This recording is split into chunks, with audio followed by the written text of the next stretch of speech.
Kuna wanaocheka mchana, usiku wananyamaza. Kuna siri zinatembea gizani. Mzizima si mtaa wa kawaida, kila mtu anaogopa lake la ndani.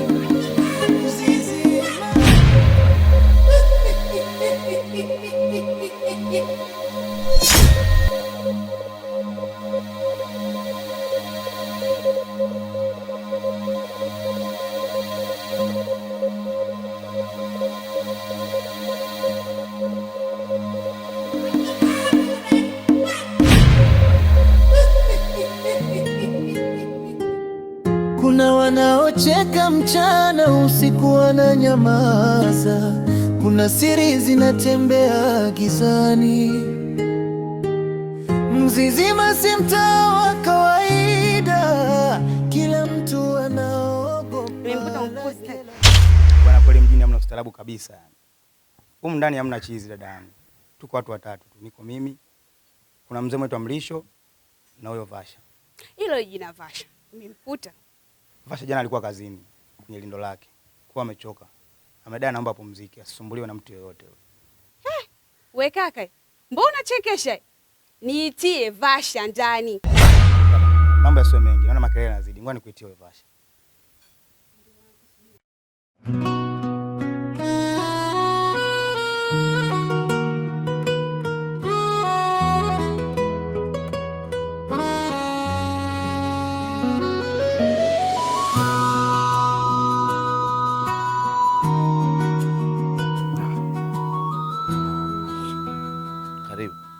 Wewe tulivyokukuta. Maana yake imetoka kwetu na waitu. Je, ukajifanyia mjanja kwa kunikimbia kafa umeniweza. Jioni nimekuja mbona sijakukuta, ulienda wapi baba kama wewe? Jana sikuwepo kweli. Kwa sababu jioni nienda kazini. Nimerudi alfajiri ndio hivyo. Naenda kupumzika kidogo. Lakini sio swala. Walda, nakumbuka nilikwambia kwamba kwa sasa hivi siko sawa. Hebu jali kwanza utu. Sawa eh? Pesa zipo tu. Jali kwanza utu kwenye kitu chochote. Alafu kitu kingine cha kukwambia. Mimi nimetoka kwenye msiba hivi jana tu. Nimefiwa na mama yangu.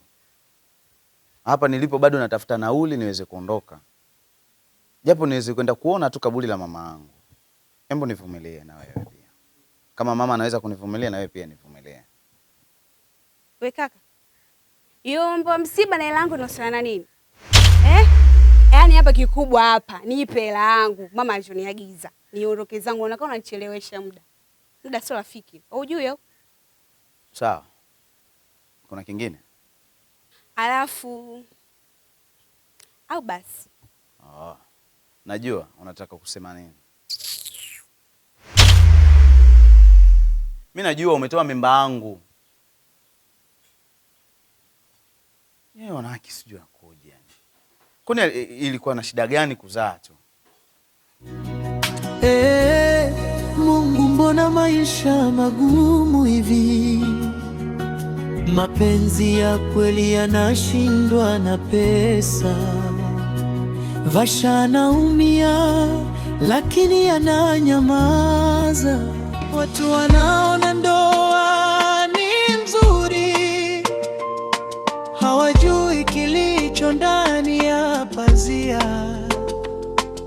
Nduza anacheka mbele ya watu, lakini moyoni anaumia kwa kilio.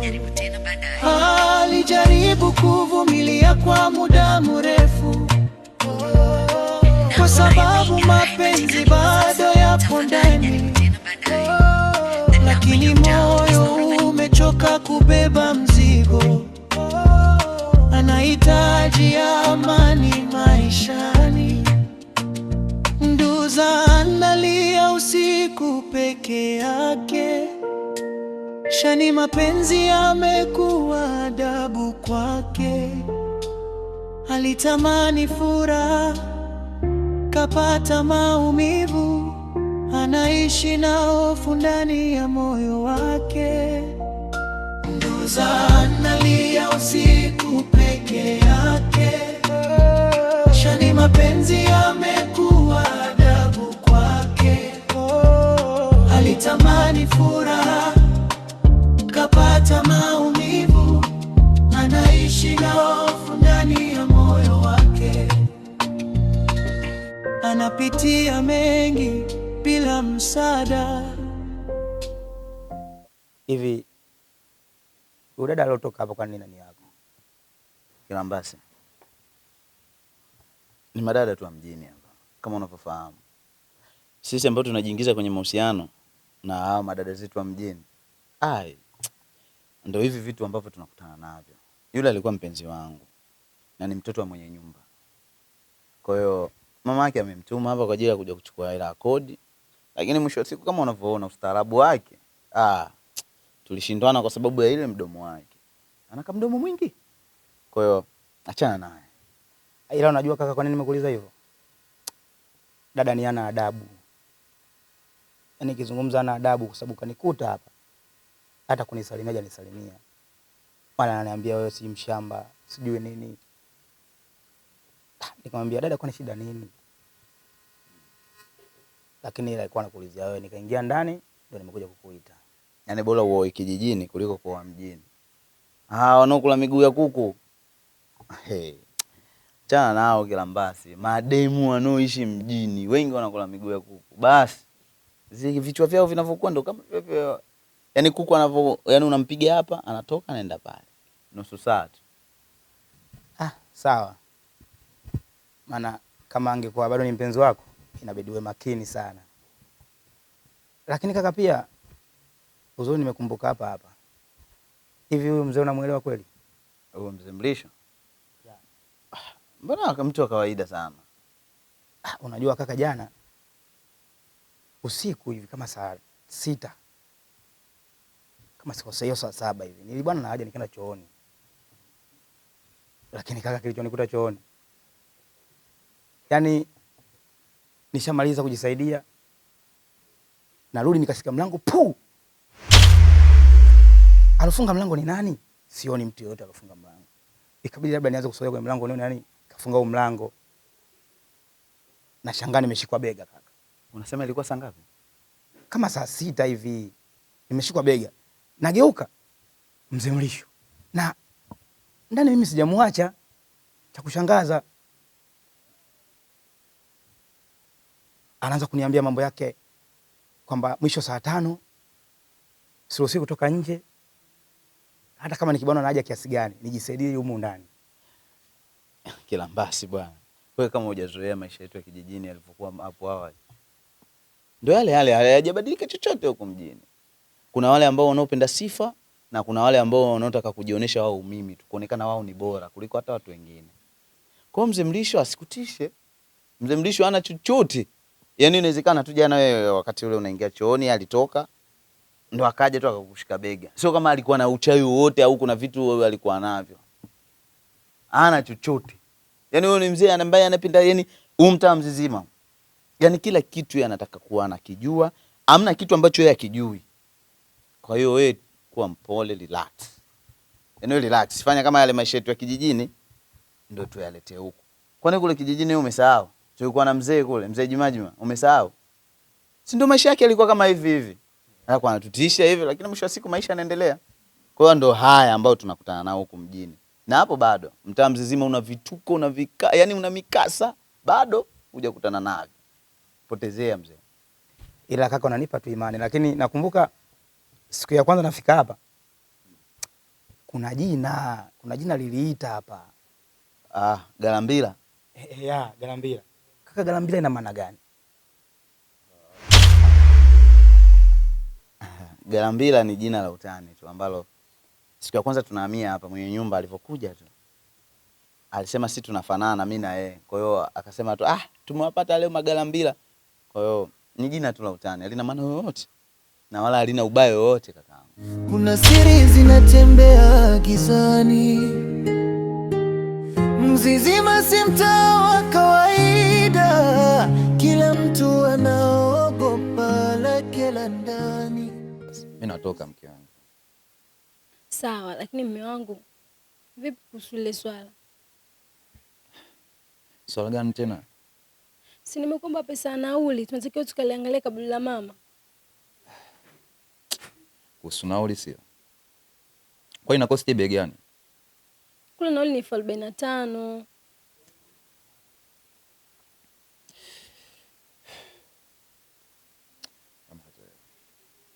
Sabuni 20,000. Tamba. 20,000 ndogo? Sio ndogo mume wangu, lakini mimi nimekuomba 45. Kwenye 45 wanipe 20,000. Sasa mimi nafanyia nini? Tamba, kuwa na huruma basi kidogo mke wangu. Hebu kuwa na huruma kwanza.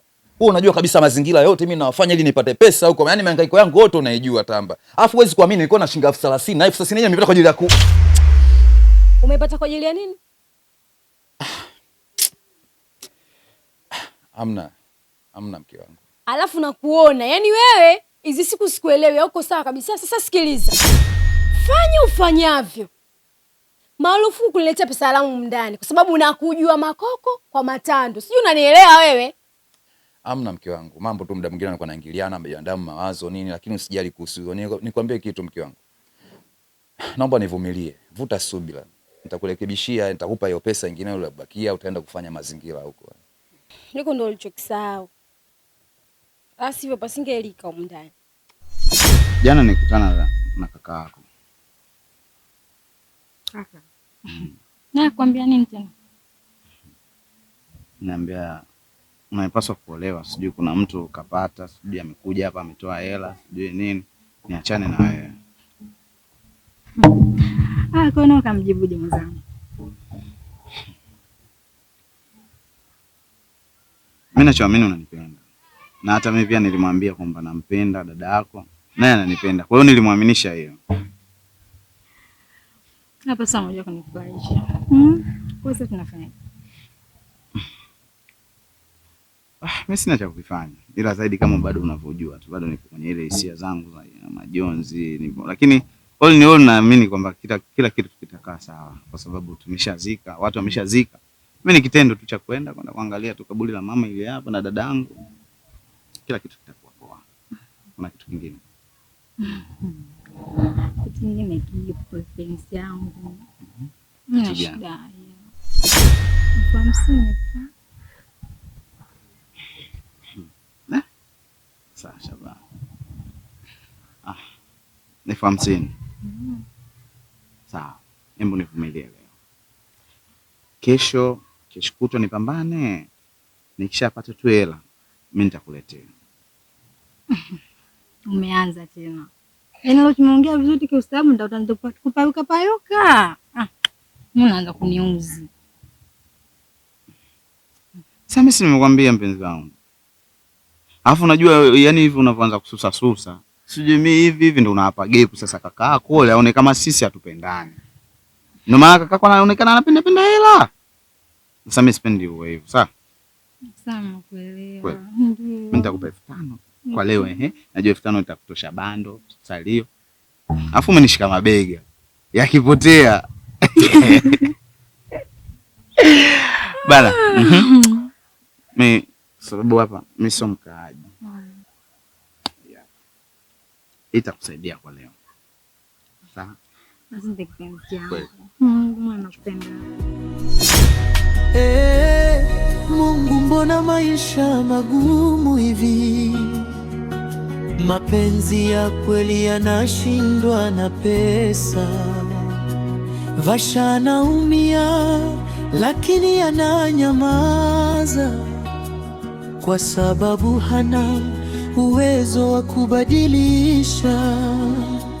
Vasha alipenda kwa moyo wote, lakini maisha yakamzuia.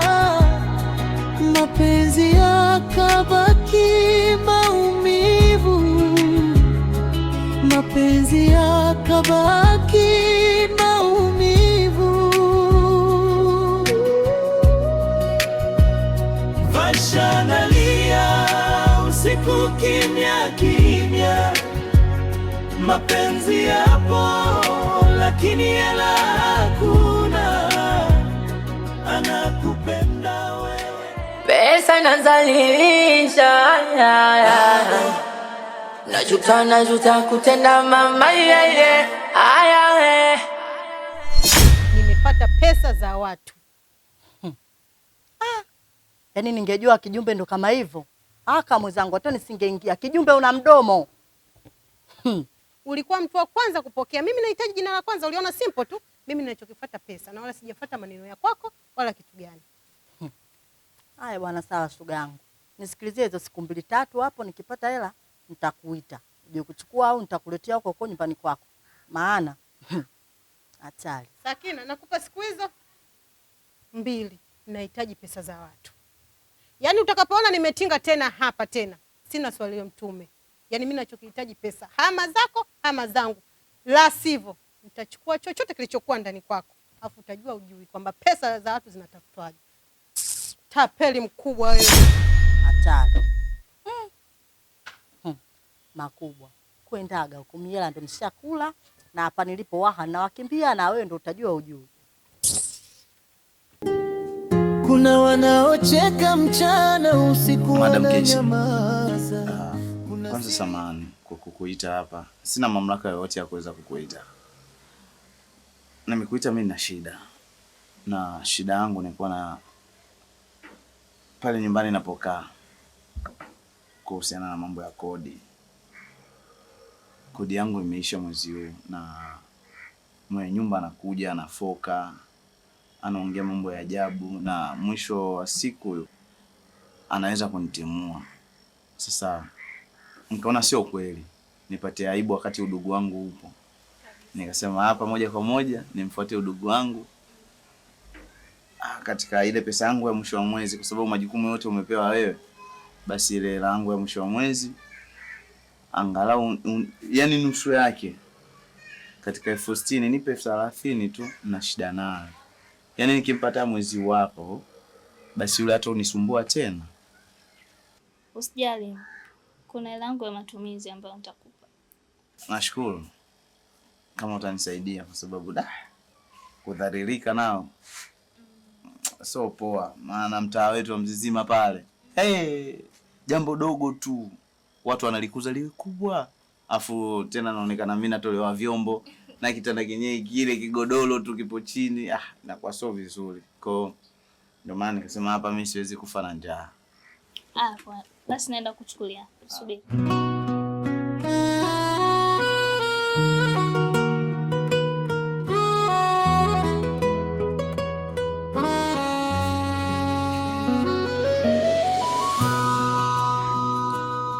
Pesa nimekupa. Ila ni ya matumizi yangu. Kwa hiyo sitaki mama ajue. Sawa. Kwanza nikwambie tu shukrani. Asante kwa kiasi hichi ambacho umenipa. Na jioni nilikuwa na mazungumzo na wewe. Jioni. Haya sawa. Asante madam. Kila siku moyo wake unavunjika. Akikuona na wengine anateseka, lakini bado anakupenda kwa dhati, hata kama hatapata. Mambo. Poa. Mimi naitwa Shaka, sijui mwenzangu anaitwa nani? Mimi naitwa Sasha. Una jina nzuri kama wewe mwenyewe. Alafu ni mgeni mtani kwetu Mzizima hapa.